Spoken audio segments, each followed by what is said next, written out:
Hello students, आज की class में हम लोग डिस्कस करने जा रहे हैं 3D का जो है आगे का पार्ट, जिसमें हमारी अगली एक्सरसाइज है जिसका नाम है स्ट्रेट लाइंस। यहाँ पर इस टॉपिक के अंदर आपको जो है कुछ फॉर्मूले हैं उसको समझना पड़ेगा।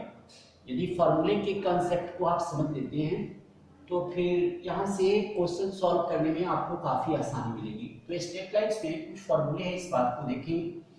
पहला फॉर्मूला है 1 पॉइंट फॉर्म। 1 पॉइंट फॉर्म मतलब क्या हुआ कि हमें उस लाइन की इक्वेशन निकालनी है जो एक पॉइंट से पास करती है जिसकी पोजीशन वेक्टर ए है, और पैरेलल टू अनदर लाइन जिसकी पोजीशन वेक्टर हमारे पास बी दी है। तो हमें उस लाइन की इक्वेशन निकालनी है जो ए पॉइंट से पास करती है बी के पैरेलल। तो यहाँ पर फर्स्ट पे हमारे पास दो तरह की इक्वेशन हम लोग शो करेंगे, वेक्टर इक्वेशन और कार्टेशियन इक्वेशन। तो पहला है vector equation. Equation of a line, equation of a line passing through a vector in the direction of या पैरेलल टू भी कह सकते हैं, इन द डायरेक्शन ऑफ या पैरेलल टू, एक ही बात है। इन द डायरेक्शन ऑफ या parallel to B vector is R vector equal to A vector plus lambda times B vector हमारे पास। मतलब इस तरह से हम निकाल सकते हैं कि ए पॉइंट से यह लाइन पास कर रही है जिसकी इक्वेशन फाइंड आउट करनी है, और बी के वह पैरेलल है या बी के डायरेक्शन में, तो इसकी इक्वेशन आप ये यूज करेंगे। इसी में आपके पास दूसरा आता है इसका Cartesian equation. Cartesian equation Cartesian equation में जो ए है वेक्टर है, इसकी पॉइंट मान लीजिए x1 y1 z1, ये डायरेक्शन रेशो मान लीजिए x1 y1 z1 है, और जो दूसरा वेक्टर है इसके गियर्स मान ले हमारे पास ए बी और सी है। तो देखिए equation of a line, equation of a line passing through the point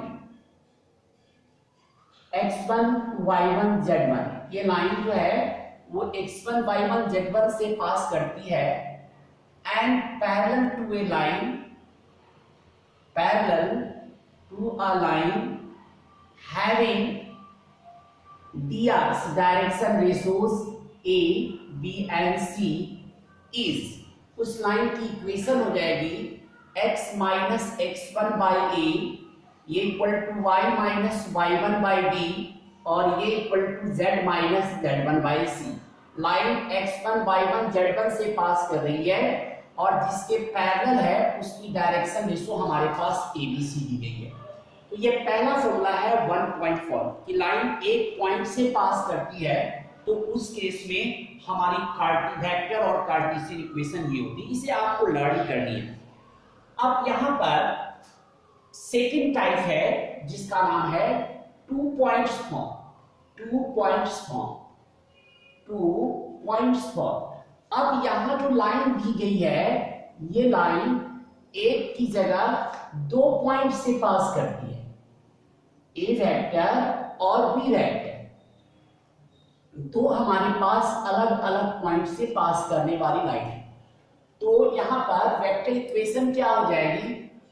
vector equation, equation of a line passing through A vector and B vector is, हमारे पास उस लाइन की इक्वेशन हो जाएगी R vector equal to A vector plus lambda times B vector minus A vector.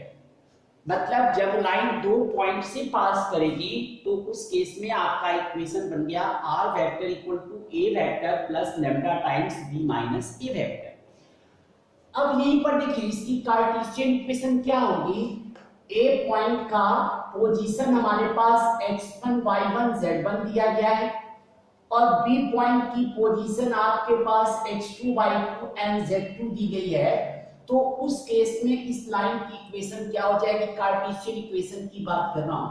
Equation of a line passing through points x1 y1 z1 and x2 y2 z2 x2 y2 z2 is, उस line की equation हमारे पास बन गई Cartesian equation x minus x one upon x2 minus x1 y minus y1 y2 minus y1 और z minus z1 z2 minus z1। और इसी को तो x2 माइनस x1 को ही तो डायरेक्शन रेशियो कहते हैं, x2 माइनस x1 जिसको स्मॉल a कह दिया, y2 माइनस y1 को स्मॉल b कह दिया, z2 माइनस z1 को स्मॉल c कह दिया।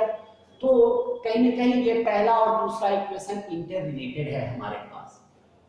तो पहला इसके वेक्टर इक्वेशन में a vector plus lambda time b vector minus a vector, और दूसरा यदि पॉइंट्स x1 y1 z1 और x2 y2 z2 दिया गया है तो उस केस में लाइन की इक्वेशन को इस तरह से आप रिप्रेजेंट करेंगे। ये हमारे पास है। अब ये थर्ड टाइप हमारे पास आती है, यहां पर थर्ड टाइप है एंगल बिटवीन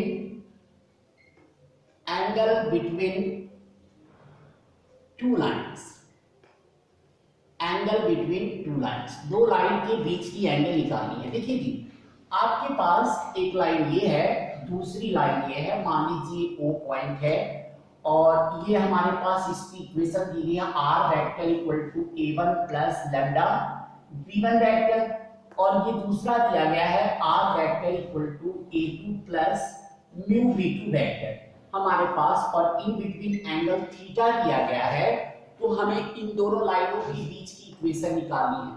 तो पहला पॉइंट, जब हमारे पास when vector equations are given, when vector equations are given मतलब लाइन की वेक्टर इक्वेशन जब दी जा रही है, पहले लाइन मान लीजिए OA लाइन की वेक्टर इक्वेशन है r vector equal to a1 plus lambda b1, और OB लाइन की इक्वेशन है r vector equal to a2 plus mu b2 vectors. तो उस केस में cos theta equal to b1 dot b2 upon में mod b1 mod b2, जैसा कि आपने वेक्टर में एंगल बिटवीन टू वेक्टर्स आपने फाइंड आउट किया था। अब मान लीजिए कि इसी केस में लाइन की इक्वेशन कार्टेशियन में ना देकर, सॉरी वेक्टर में ना देकर कार्टेशियन में दिया गया। मान लीजिए पहले लाइन की इक्वेशन है x minus x1 by a1 y minus y1 by b1 और z minus z1 by c1, पहली लाइन की कार्टेशियन इक्वेशन है। और इसी तरह दूसरी लाइन की कार्टेशियन इक्वेशन है x minus x2 by a2 equal to y minus y2 by b2, और ये equal to z minus z1 by c2। अब ये दो लाइनों की हमारे पास पहले तो वेक्टर इक्वेशन दिया, तो एंगल बिटवीन टू लाइन निकालने का ये फार्मूला हम लोगों ने यूज किया। अब मान लीजिए दोनों लाइन की कार्टेशियन इक्वेशन दी गई हो, तो उस केस में एंगल बिटवीन टू लाइंस कैसे निकालते हैं, तो cos थीटा इक्वल टू हमारे पास हो गए a1 a2 plus b1 b2 plus c1 c2, और अपॉन में under root a1 square plus b1 square plus c1 square dot में a2 square plus b2 square plus c2 square with mod sign. तो इस तरह से जब Cartesian equation दी जाए तो आप एंगल बिटवीन टू लाइंस को इस फार्मूले से निकाल सकते हैं। इसलिए यहाँ 3D में हमेशा थोड़ा सा आपको अपने फार्मूले के कंसेप्ट को समझना बहुत जरूरी है। और वैसे भी यह चैप्टर जो बोर्ड पॉइंट ऑफ व्यू से हैवी मार्क्स है, मतलब हैवी मार्क्स रखता है, तो आपको इस फार्मूले को के कंसेप्ट को समझना बहुत जरूरी है। यदि वाकई आप इसके कंसेप्ट को समझ लेते हैं तो हम उम्मीद रखते हैं कि आपको क्वेश्चन समझने में कोई खास प्रॉब्लम नहीं होगी। आइए अगला पॉइंट थर्ड में, और इसी में फोर्थ पॉइंट हम बनाते हैं इसी थर्ड पॉइंट से कि when two lines are perpendicular, जब ये दोनों लाइन परपेंडिकुलर होंगे तो आपके पास परपेंडिकुलर होने पर थीटा की वैल्यू 90 हो जाएगी, cos 90 0 होगा। तो इस केस से कंडीशन बन जाएगी a1 a2 plus b1 b2 plus c1 c2 equal to 0, या इसको आप कह सकते हैं b1 dot b2 also equal to 0। जब लाइन परपेंडिकुलर हो तो वेक्टर फॉर्म में b1 डॉट b2 0 हो जाती है, और यहाँ पर a1 a2 plus b1 b2 plus c1 c2 0 हो जाता है। यहीं पर अब ये परपेंडिकुलर ना होकर पैरेलल हो, when two lines are parallel, two lines are parallel.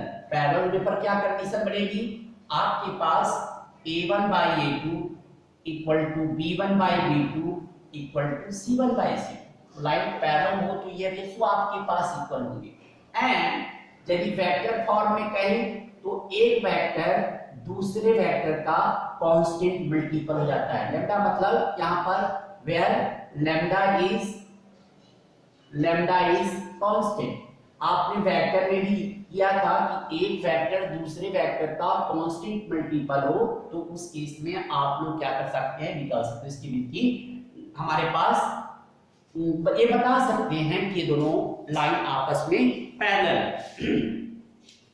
और इसके बाद यहां पर एक पॉइंट मुझे और बताना है आपको। ये तो जब हमारे पास डायरेक्शन रेशो दिया गया है तब इस केस में आप कह सकते हैं परपेंडिकुलर है। सपोज कीजिए कि हमारे पास पहले लाइन की डायरेक्शन कोसाइन, अब डायरेक्शन रेशो नहीं दिया गया है, अब आपको डायरेक्शन कोसाइन दी गई है। ये पहले लाइन जिसकी डायरेक्शन कोसाइन रेशो की जगह हम डायरेक्शन कोसाइन दिए गए हैं तो क्या करते हैं, जरा देखिए। मान लीजिए कि पहले लाइन की डायरेक्शन कोसाइन डीसी मान लीजिए L1 M1 और N1 है, और दूसरे लाइन की डीसी डायरेक्शन कोसाइन आपके पास L2 M2 और N2 है। तो उस केस में ये फिफ्थ पॉइंट बना रहा हूं कि cos theta equal to L1 L2 plus M1 M2 plus N1 N2 when direction cosine DCs of two lines are given। जब दो लाइन की डायरेक्शन कोसाइन दी गई होगी तो उस केस में आप यहां पर क्या निकाल सकते हैं, इस केस में जो है एंगल बिटवीन आप टू लाइंस को फाइंड आउट कर सकते हैं।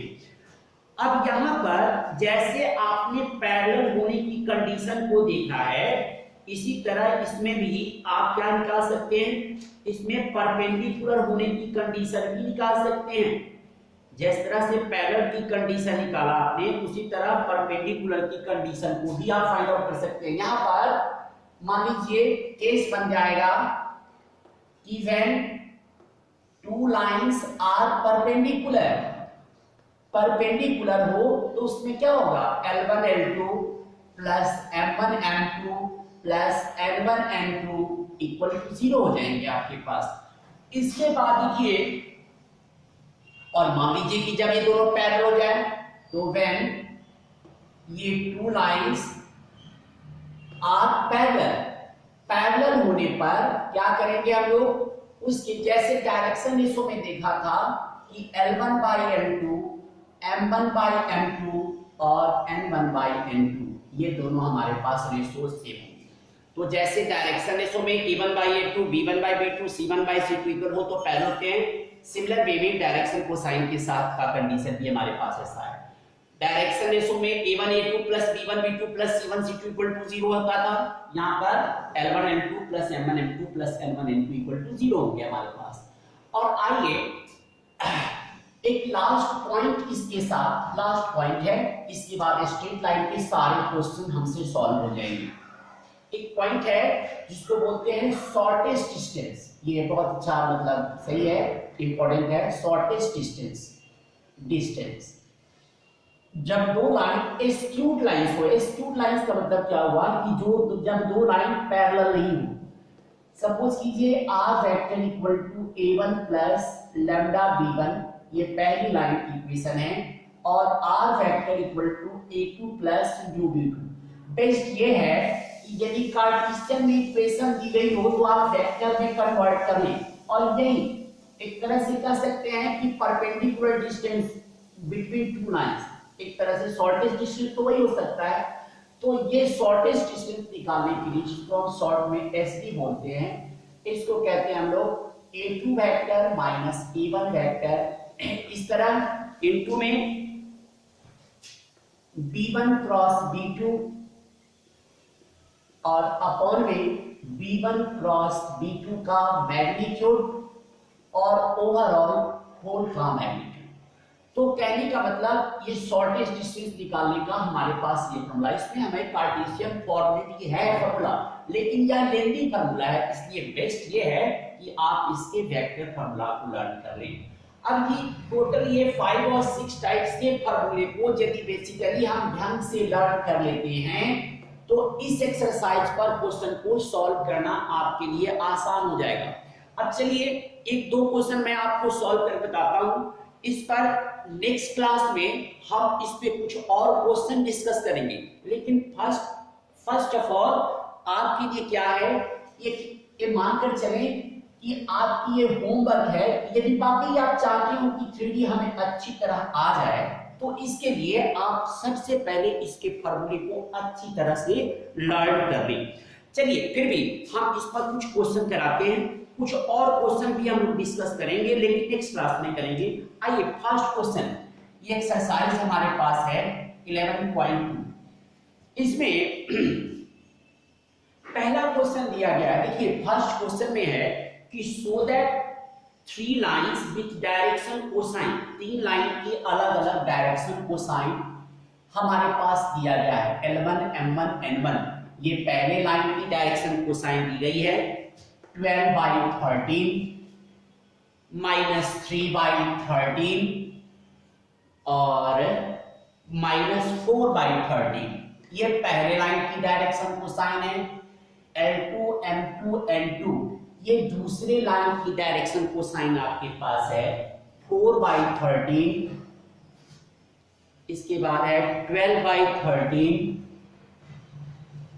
4/13, 12/13, 3/13 एंड तीसरे लाइन की हमारे पास डायरेक्शन कोसाइन ये दी गई है 3/13 -4/13 -4/13 एंड 12/13। ये हमारे पास दिए गए हैं 3 लाइन्स। अब ये करना क्या है, इस क्वेश्चन में कह रहा है कि शो दैट ये are mutually perpendicular to each other. Perpendicular होने पर आपने L1 L2 plus M1 M2 plus N1 N2 simple method formula हमें याद रहेगा तभी हम सॉल्व कर सकते हैं। तो L1 और L2 12 into 4 48/169, अब -3/13 12 तो -36/169 और -4 into 3 तो -12/169। देखिए 169 है, ये ऊपर में 169 एलसीएम ले लें, ये सिंप्लीफाई करके 0 होता है। सिमिलर वे में आप L2 L3 M2 M3 N2 N3 निकालते हैं, उसकी वैल्यू भी 0 हो जाएगी। L1 L3 and M1 M3 आप खुद निकालकर इसे ट्राई करेंगे। N1 N3 तो इसकी वैल्यू भी हमारे पास है, तो कह सकते हैं hence lines are mutually perpendicular to each other। आप ये फर्स्ट क्वेश्चन हो गए। अब आप क्या कर सकते हैं, जो डायरेक्ट क्वेश्चन आप कर सकते हैं इस एक्सरसाइज में। ज्यादा कुछ नहीं बताना चाहता हूं, क्योंकि सबसे पहले आपको इसमें फॉर्मूले लर्न करने पड़ेंगे। इसमें आप क्या करें, क्वेश्चन नंबर 10 और क्वेश्चन नंबर 11 आप जो है, ये तो फर्स्ट क्वेश्चन था होमवर्क में, क्वेश्चन नंबर 1 तो कर लिया। 10 और 11 जो है angle between two lines, 10th में जो है वेक्टर फॉर्म में लाइन की इक्वेशन दी गई है, 11th में कार्टेशियन फॉर्म में दिया गया है। तो इस दोनों को आप ट्राई करें। नेक्स्ट क्लास में हम इस पर कुछ क्वेश्चंस, प्रॉपर क्वेश्चन करेंगे, लेकिन आप इसके लिए क्या करेंगे, सबसे पहले कि आप इसके फॉर्मूले को अच्छी तरह लर्न कर लेंगे। आज के लिए इतना ही, थैंक यू।